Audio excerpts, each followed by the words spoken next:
We start the day's other news with events in the Middle East. Israel's ambassador to Washington says a potential ceasefire deal between Israel and Hezbollah in Lebanon is close and can happen within days.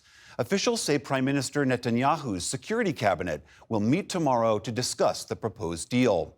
Israel has ramped up its attacks on Lebanon in recent days, launching airstrikes on the suburbs of Beirut.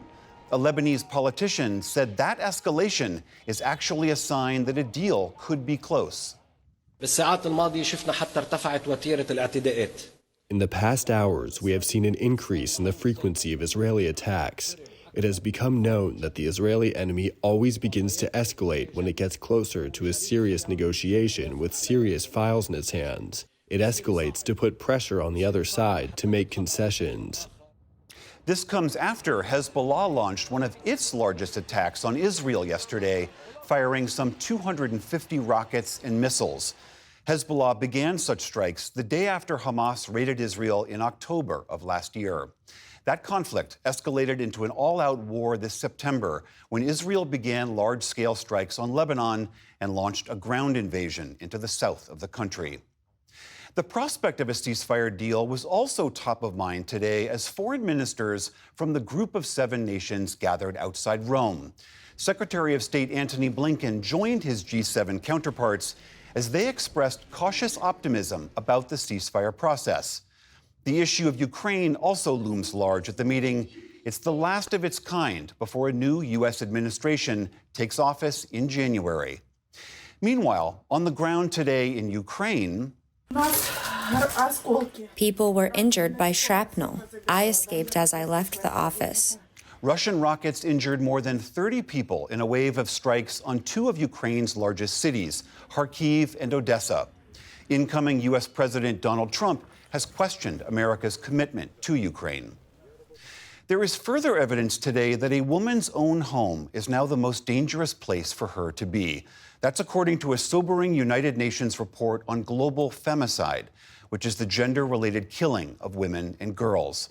The organization said 85,000 such killings occurred last year.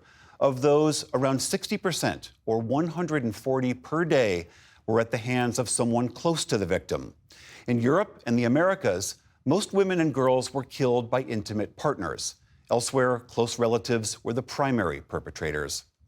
These findings come as women around the world held demonstrations this weekend and into today to mark the UN's 25th annual Day for the Elimination of Violence Against Women. Officials in Egypt say at least 17 people are missing after a tourist boat sank in rough waters in the Red Sea. The vessel, named Sea Story, left the town of Marsa Alam for a 5-day trip yesterday. 31 tourists of different nationalities were on board, along with 14 crew members. Rescue teams managed to bring dozens of survivors back to shore today, with some needing medical treatment. It's not immediately clear what caused the yacht to sink, but authorities had warned against maritime activity due to rough seas. Here in the U.S., service workers at Charlotte Douglas International Airport went on strike today ahead of what is expected to be the busiest holiday travel season on record.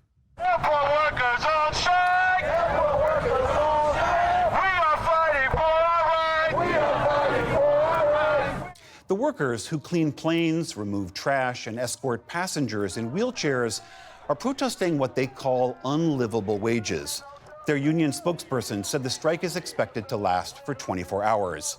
Airport officials say they're working to make sure terminal operations are not impacted.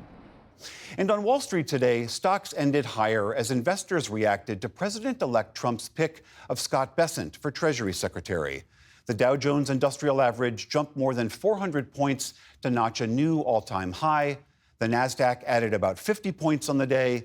The S&P 500 also ended in positive territory. And author Barbara Taylor Bradford has died. The British journalist turned best-selling novelist made her mark while in her 40s with the novel A Woman of Substance, about a servant girl who rises to become a business tycoon.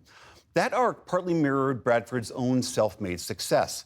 She was born to a working-class family and went on to write more than 40 books that touched on themes of love, power, and money. She sold some 90 million copies worldwide and amassed a $200 million fortune. Bradford was even featured on a postage stamp. Barbara Taylor Bradford died yesterday at her home in New York. She was 91 years old.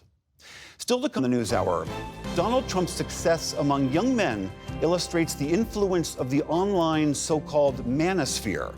Tamara Keith and Amy Walter break down the latest political news, and President Biden grants his final pardons to turkeys at the White House. This is the PBS NewsHour from the David M. Rubenstein studio at WETA in Washington, and in the West from the Walter Cronkite School of Journalism at Arizona State University.